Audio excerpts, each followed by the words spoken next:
মনে রেখো, তোমার কর্মফল তুমি নিজেই পাবে। তুমি পিছু ছাড়তে চাইলেও তোমার কর্মফল তোমার পিছু ছাড়বে না। আলম হাসানের পরিবারে যে অশান্তির আগুন লেগেছে তা প্রাক্তন বউ শর্মিলা একটু হলেও জেনে গেছে। শর্মিলা ফেসবুক লাইভে এসে আলম হাসানকে নিয়ে অনেক দুঃখ প্রকাশ করে। আলম হাসানকে উদ্দেশ্য করে শর্মিলা বলে, যেমন কর্ম তেমন ফল। তুমি কর্মগুলো ভালো করলে আজ তোমার পরিণতি এমন হতো না।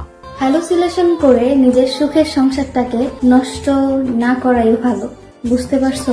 হ্যালুসিনেশন হচ্ছে আমাদের মানসিক সমস্যা।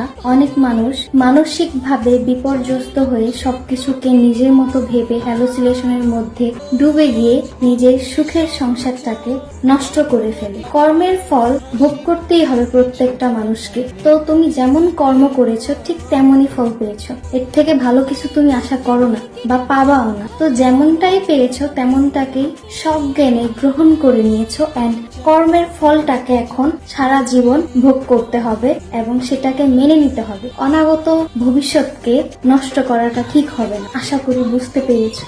দর্শক, কেমন লাগলো আজকের আপডেট পেয়ে অবশ্যই কমেন্ট করে জানিয়ে দিন। আর ভিডিওটি ভালো লাগলে লাইক, কমেন্ট, সাবস্ক্রাইব করে আমাদের পাশে থাকুন। ধন্যবাদ।